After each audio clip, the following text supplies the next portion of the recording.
Brett Favre remains a hometown hero, but lately has become a bit of an everywhere-else villain. In May 2020, the retired NFL star agreed to return $1.1 million in speaking fees from an education nonprofit that paid him using federal welfare funds earmarked to help Mississippi's neediest residents. In a tweeted statement, he said he had no idea who was footing the bill for those speeches and, once he found out where the money came from, he promptly gave it back.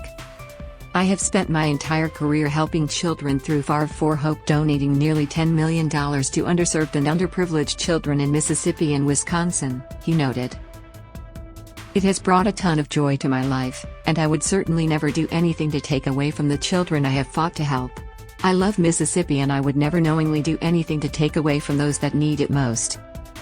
Mississippi State Auditor Shad White, whose 2020 audit report noted that his office had determined Favre did not speak nor was he present for those events in question, stated at the time that he applauded Favre for his good faith effort to make this right and make the taxpayers and the families who needed the state funds whole.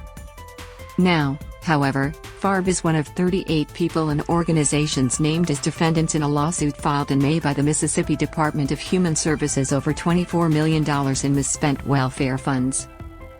The suit is seeking to recoup $3.2 million from Favre and Favre Enterprises, per court documents posted by Yahoo Sports. According to NBC News, White says that Favre also still owes the state $228,000 in interest for the speech money. He has not been charged with any crimes, but details of the 53-year-old's alleged involvement in what White called the state's biggest public fraud case in decades have continued to pile up. In a statement to E! News, Favre said that had been unjustly smeared by the reports linking him to the scandal and maintained that he has done nothing wrong. But what, exactly, is he accused of doing again? What's the deal with Brett Favre? For the last 2 decades, Favre headlines have been all over the map. The Green Bay Packers superstar quarterback met his future wife Deanna during his playing days at the University of Southern Mississippi in Hattiesburg, and they became parents to daughter Brittany in 1989 before marrying in July 1996. Their second child, Brelly, was born in 1999. Brittany welcomed son Parker Brett in April 2010, making Favre the only known grandfather among the players on an NFL team at the time, though he retired in the off-season. He and Deanna led a relatively private family life during the earlier days of his playing career, but her 2004 breast cancer diagnosis made her more of a public figure, reluctantly at first, but less so as she realized she could use her platform to raise awareness. Declared cancer-free after chemo and radiation, she credited her husband and their Catholic faith for helping her make it through the toughest moments. "All the stuff we've been through over the years has molded us into 2 different people," she told Green Bay publication The Compass in 2007. "It's awesome to think where we started and where we are now. Our relationship has gotten to a much stronger point, a deeper love. We have so much respect and love for each other." After 15 years with the Packers, Favre was traded to the New York Jets in 2008, where he spent 1 season before joining the Minnesota Vikings. In 2010, the NFL opened an investigation into allegations he left inappropriate voicemails and sent sexually explicit text messages, including lewd pictures, to Jen Sturger, then a game-day host for the Jets, during his year with the team. Favre stayed notably silent on the subject, telling reporters when asked about the allegations before a Vikings-Jets game, "I'm not getting into that. I've got my hands full with the Jets." Ultimately, the NFL was unable to confirm it was Favre's voice, or any other part of him, that had landed in Sturger's inbox, so he was not found to be in violation of league protocol regarding conduct in the workplace. He was fined $50,000, however, for not cooperating with the investigation. Days after the fine was announced, Favre was sued by 2 massage therapists who alleged, per court documents reviewed by the Associated Press, that during the 2008 preseason he sent a third therapist racy text messages, one of which allegedly suggested a get-together with one of the plaintiffs, Christine Scavo, and they lost part-time gigs working for the Jets after Scavo's husband asked Favre to apologize. Favre, who retired from the NFL in 2010 after 19 seasons, denied the claims. The Jets maintained in court filings, per the AP, that the plaintiffs had worked with the team for a total of 5 days over the course of 2 years, and the hiring of other massage therapists had nothing to do with anything those two said about Favre. The suit was settled in 2013, the plaintiff's attorney telling the Associated Press the matter had been resolved and discontinued. But all was so much water under the bridge for fans of the Packers' Super Bowl winning quarterback, a 3-time league MVP and hero to cheeseheads everywhere, who was duly inducted into the Pro Football Hall of Fame in 2016. Deanna introduced him as they unveiled his bust in Canton. What was the Brett Favre speech scandal in Mississippi? As Favre said, he repaid the $1 million he received for speaking engagements that he reportedly didn't attend. But his name turned up in the course of a wider investigation into misused welfare funds. In 2020, per NBC News, State Auditor Shad White announced his office had uncovered $77 million in misspent welfare funds. The state subsequently filed a civil suit against 38 defendants to recover the money. Regarding payments to Favre that were categorized in his report as questioned, White said that auditors either saw clear misspending or could not verify the money had been lawfully spent. According to the audit report, Favre Enterprises was paid by the nonprofit Mississippi Community Education Center, which had contracted with Mississippi Department of Human Services, which is supposed to dole out funds to the state's neediest people, to receive money through the department's Temporary Assistance for Needy Families program. Nancy New, the former director of the Community Education Center, pleaded guilty in April to 4 counts of bribing a public official, 2 counts of fraud against the government, 6 counts of wire fraud and a count of racketeering, charges that altogether come with a possible 99-year prison sentence, per court documents posted by Mississippi Today. She has agreed to cooperate with investigators as part of her plea deal, as has her son Zach New. Zach, who served as vice president of his mother's nonprofit, pleaded guilty to the same charges, minus the racketeering and 1 count of wire fraud. John Davis, the former executive director of the MDHS before he was ousted in June 2019, was sentenced to 32 years in prison last month after pleading guilty to 5 counts of conspiracy and 13 counts of fraud against the government for his role in distributing money to projects and programs that had no business getting welfare funds. Asked by the judge at sentencing why he had committed such crimes, Davis replied, "For Mississippi's WAPT, very, very bad judgment, and I shouldn't have done it." One of the projects that's been under scrutiny since its inception, according to court filings, is the construction of the University of Southern Mississippi's new state-of-the-art wellness center used by the university's girls volleyball team. Out of the reported $7 million cost, $5 million allegedly came from temporary assistance for needy families. What does Brett Favre have to do with girls volleyball at Southern Miss? Favre's daughter Brelly, now 23, played indoor and beach volleyball for the Golden Eagles before signing with Louisiana State this summer to play beach volleyball as a graduate transfer. In interviews, unrelated to any of these legal issues, and other appearances, her dad has sung the praises of Southern Miss and their sparkling volleyball facilities. On September 12, Nancy New's attorney filed text message records pertaining to the state's ongoing civil lawsuit, including texts that purportedly show former Gov. Phil Bryant intervening on Favre's behalf to help get the volleyball funds flowing.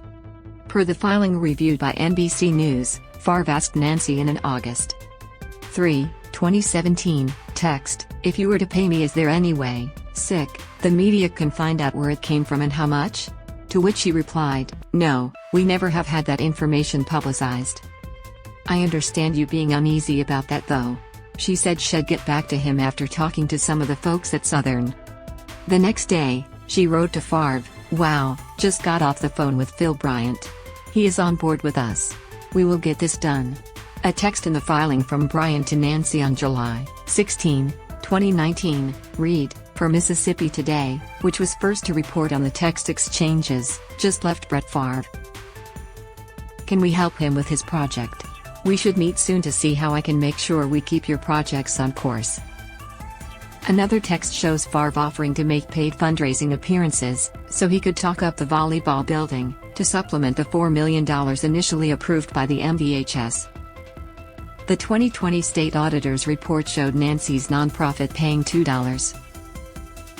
$5 million to Favre Enterprises in November 2017, followed by another $2. $5 million the following month. The aforementioned speech money was sent in December 2017 and June 2018, in respective $500,000 and $600,000 payments.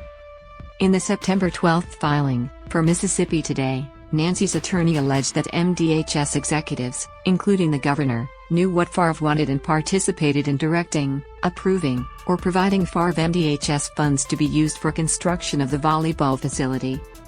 Bryant, who left office in 2020, has persistently denied having any knowledge of federal welfare money being spent on the volleyball facility or any other improper projects in violation of state and federal law, according to NBC News. He has not been charged with any crime. In August, Bryant's attorney objected to a subpoena for any records related to the volleyball project, arguing his texts were protected by executive privilege, but text message records were filed with the court last month, for the New York Times. I've asked Brett not to do the things he's doing to seek funding from state agencies and the legislature for the volleyball facility, Southern Miss then President Drive. Rodney Bennett wrote to Bryant in January 2020, for court filings. I will see for the umpteenth time if we can get him to stand down. The bottom line is he personally guaranteed the project, and on his word and handshake we proceeded. It's time for him to pay up, it really is just that simple. To which Bryant replied, per the filing, "That's was sick, my thoughts. Maybe he wants the state to pay off his promises. Like all of us, I like Brett. He is a legend, but he has to understand what a pledge means. I have tried many times to explain that to him." Again denying Favre knew the money was coming from welfare funds, his attorney told Mississippi Today last month, Brett Favre has been honorable throughout this whole thing. Did Brett Favre's charity make improper donations? Tax records first reported on by The Athletic and obtained by E! News in September show that the beleaguered athlete's Favre for Hope Foundation, the result of his eponymous charitable foundation joining forces with his wife's Deanna Favre Hope Foundation in 2010 with the stated intention to help disadvantaged children and cancer patients, donated $130,000 to the University of Southern Mississippi Athletic Foundation between 2018 and 2020.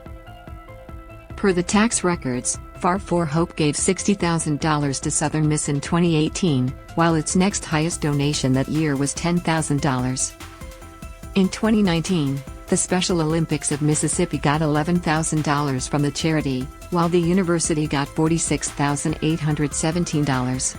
The Athletic also obtained tax records showing Favre for Hope donating $60,000 to the Oak Grove Booster Club in 2015, when Brelly was playing volleyball for Oak Grove High School in Hattiesburg, one of several Favre for Hope donations to the club while she was a student there. E! News requests for comment from Favre's attorney, Favre for Hope and the University of Southern Mississippi Athletic Foundation were not returned. Favre's lawyer Bud Holmes told ESPN September 28, he has been very generous to Southern Miss since he played ball there. Those particular things, the donations in question, I don't know, but I know he has always given back, something most athletes don't do. But sizable donations that don't seem to align with Favre for Hope's mission statement are raising eyebrows among experts in charitable giving. You can't say you're raising money for one purpose and then spend it on something totally different, Lori Styron, executive director of Charity Watch, told The Athletic. Charities have an ethical obligation, and in some cases a legal obligation, to fulfill the intentions of its donors in the way funds are spent. Added Rick Cohen, chief operating officer of the National Council of Nonprofits, it isn't unheard of for a nonprofit to expand its mission or change its mission over time if they find they need to redirect. That does not seem to be the case here. What has Brett Favre had to say about the scandal? Favre has repeatedly denied wrongdoing or knowingly accepting welfare funds, but not until October 11 did he release a statement responding to the latest reports encompassing his charity and the text messages. I have been unjustly smeared in the media, he said. I have done nothing wrong, and it is past time to set the record straight. No one ever told me, and I did not know, that funds designated for welfare recipients were going to the university or me. I tried to help my alma mater USM, a public Mississippi State University, raise funds for a wellness center. My goal was and always will be to improve the athletic facilities at my university. State agencies provided the funds to Nancy News Charity, the Mississippi Community Education Center, which then gave the funds to the university, all with the full knowledge and approval of other state agencies, including the statewide Institute for Higher Learning, the Governor's Office and the Attorney General's Office. I was told that the legal work to ensure that these funds could be accepted by the university was done by state attorneys and state employees. After I found out that the money I was paid for fundraising radio spots came from federal welfare funds, I returned all of it. Where does public opinion stand on Brett Favre? Charitable good works, his endearing cameo and There's Something About Mary and legions of Green Bay fans aside, White has said that a lot of the hate skidding has come from the Wisconsin area. Favre has been as polarizing as any celebrity who's ever been the subject of a scandal, ventured a political opinion or simply played for the opposing team can be. Then again, Twitter can make anyone polarizing these days. While the love-hate or shrug response to the latest crop of Favre headlines extends to people in Mississippi, Favre reportedly still has plenty of support in his hometown of Kiln, Pop, 2,452 in 2020, or at least folks are too focused on how they're going to pay the bills to pay Favre much mind. I don't have time to worry about people fighting over millions of dollars, a bartender at the Broke Spoke in Kiln who gave his name as Hot Rod told ESPN. We have our own problems. Aimed none of my business. Shad White, the state auditor, said, at some point, you stop reading your Facebook messages. We get a ton of calls from people who say, thank you for doing what you do, but we get a ton of calls from people who say,